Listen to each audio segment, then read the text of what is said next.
Hello guys, welcome to my new video. आज मैं आपको बताने वाला हूं कि कौन सी बुक रीट मेंस के लिए हिस्ट्री की बेट से कौन सी बेस्ट है, या फिर आपको कौन सी बुक लेनी चाहिए। राजस्थान का इतिहास ये है स्प्रिंग बोर्ड की और ये है नाथ पब्लिकेशन की। दोनों के अंदर मैं आपको बताऊंगा कि कौन सा टॉपिक किस प्रकार है और कौन सी पढ़ने के लिए आपकी इजी रहेगी। सबसे पहले बात करते हैं नाथ पब्लिकेशन की।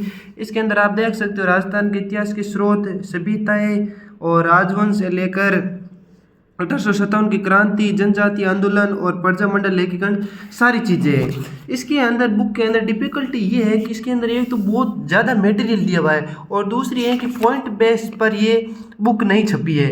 जिस प्रकार नाथ की जो जियोग्राफी की और कला संस्कृति की बेस्ट बुक है, उसी प्रकार ये हिस्ट्री की बुक मैं नहीं मानता हूँ, लेकिन आपकी नज़रों में बेस्ट हो सकती है। इसका कारण मैं क्यों दे रहा हूँ वो अभी आपको बताता हूँ। जैसे इसके अंदर बहुत ज़्यादा मटेरियल दिया हुआ है। जैसे एग्जांपल में हम बात करते हैं गुहिल सिसोदिया राजवंश की। इसके अंदर देखो यहाँ पर लिखा है गुहिलों की उत्पत्ति, चलो ठीक है, गुहिलों की शक्ति का उदय, यहाँ पर ऐसा कुछ भी इसके अंदर ये देने की जरूरत नहीं थी। बात करते हैं यहाँ पर देखो पप्पा रावल की, तो यदि आप ये इसकी स्प्रिंग बोर्ड की देखोगे तो शॉर्ट एंड स्वीट और बेस्ट लिखा हुआ है। इसके अंदर कुछ ज़्यादा ही हम कह सकते हैं कि वेट लिखा हुआ है, कचरा कह सकते हैं। जैसे यहाँ पर लिखा हुआ है कि टोड ने इसको क्या कहा है, कमलावती कौन थी, या फिर मूल नाम तो चलो बेसिक है। यहाँ पर सारी मान्यता वगैरह दे रखी है कि किस प्रकार बापा रावल क्या थे क्या नहीं थे। और ये देखो आप पूरा इतना से लेकर इतना एक दो पेज तो इनके बापा रावल जी के हो गए। तो आप देख सकते हो कितना ज़्यादा मतलब बहुत ज़्यादा भर भर के वेटेज दिया हुआ है। चलो आगे बात करते हैं, आप ये देख लेना वंश के बारे में।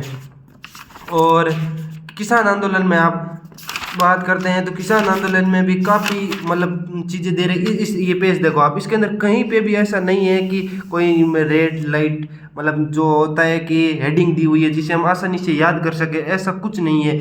बिल्कुल लाइन टू लाइन ऐसे पैराग्राफ के टाइप दिए हुए हैं, ऐसे याद होते ही नहीं है। और आप देखो यहाँ पर ये फालतू ये कोई है ही नहीं, अपने कोई कोर्स में ही नहीं है। नमक व्यापार, अंग्रेज अफीम का व्यापार, ये कुछ सिलेबस में भी नहीं है। काफ़ी चीज़ें एक्स्ट्रा दे रखी है, ठीक है। रेल वगैरह, सामाजिक जीवन, क्रांतिकारी, ये तो ठीक है। चलो संगठन में भी कुछ चीज़ें अच्छी है, लेकिन बाकी मैं इसको बेस्ट नहीं मानता हूँ। ये आप देखो यहाँ पर क्या इसमें क्या याद करें, पैराग्राफ टाइप पैराग्राफ दे रखे हैं, ठीक है। और अब मैं आपको ये चीज़ बताऊँ, मेरी नज़रों में तो ये मैं ज़्यादा बेस्ट नहीं मानता हूँ। जिनको पैराग्राफ से पढ़ याद होता है तो अच्छी बात है। अब देखो इसके अंदर मैं आपको बताऊंगा कि किस प्रकार दे रखा है। इसके अंदर सबसे पहले इतिहास के जानने के स्रोत राजवंश। अब देखो क्वेश्चन एग्जाम में बेसिक क्वेश्चन पूछते हैं, जैसे सिरोही के अंदर किस वंश का शासक था, सीधा आ जाएगा, याद हो जाएगा, चौहान। लेकिन इनके अंदर कुछ नाथ के अंदर पता ही नहीं चलता है, ठीक है। इनके अंदर ये सारी चीज़ दे रखी है। और ये देखो किसान आंदोलन अलग दे रखा है, जनजाति अलग है, लेकिन इसके अंदर दोनों मिश्रित है तो कंफ्यूज हो जाओगे। एकीकरण, स्वतंत्रता सेनानी, राजनीतिक संगठन, समाचार पत्र, पत्रिका, इसके अंदर अलग दे रखे, इसके अंदर एक में ही दे रखे, ठीक है। बेस्ट बुक है। और मैं अभी एक चीज़ और बताता हूँ, इसके अंदर देखो किस प्रकार दे रखा है। कोई मैं आपको राजा के बारे में बता देता हूँ किस प्रकार राजा दे रखा है। जैसे राठौड़ वंश मारवाड़ का है। जैसे इसके अंदर देखो राव जोधा के बारे में सीधा लिखा हुआ है, राव जोधा कौन थे, इन मंडोर पर अधिकार किया, कुंभलगढ़ का निर्माण कराया, माता जी की मूर्ति है, इनके इतने बेटे थे। और इसके बाद आ गया सीधा मालदेव। मालदेव के अंदर भी कैसे है, ये देखो कितने युद्ध जीते, सीधा कौन सा युद्ध किया, हरमंडा का युद्ध आ गया, पाहोबा का युद्ध आ गया, शेरशाह सूरी के साथ संबंध आ गया।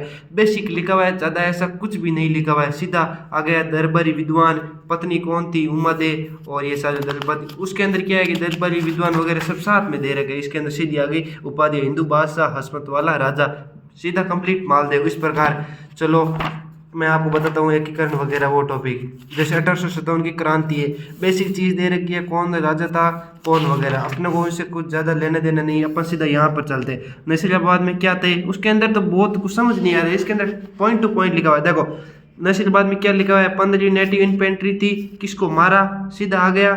और कौन घायल हुआ, कोई फालतू कुछ नहीं, सीधा आ गया नीमच। नीमच में क्या हुआ, किसके नेतृत्व में हुआ, हीरा सिंह के नेतृत्व में क्रांति हुई।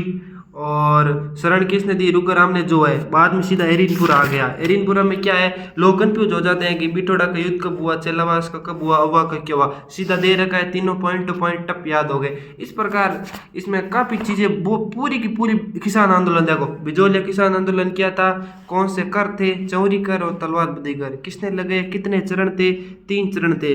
यहाँ पर लिखा है पहला चरण, दूसरा चरण और ये रहा तीसरा चरण। बेसिक है, सीधा क्या थे अंदर, बहुत ही मतलब बेसिक है। आप पढ़ोगे तो आप यहाँ पर लिखो बेंगू किसान आंदोलन। बेंगू कहाँ है, चित्तौड़गढ़ के अंदर है। आंदोलन क्यों हुआ, नेता कौन था, रामनारायण चौधरी। बेसिक कौन सा कांड हुआ था, गोविंदपुरा कांड। कब हुआ, 13 जुलाई 1923। कौन शहीद हुआ, करपा जी, रूपा जी। बेसिक इस प्रकार ये बहुत ही बेस्ट बुक है, आप लाना चाहो तो आप पढ़ सकते हो, बाकी आपकी चॉइस है। दोनों ही देख लो, मेरी नज़रों में तो ये बेस्ट है, बाकी पढ़ने वालों के लिए तो कोई भी पढ़ सकता है। वीडियो अच्छा लगा लाइक करें, कमेंट करें और शेयर करें, और आगे कौन सी बुक का वीडियो बनाऊँ वो भी कमेंट कर देना।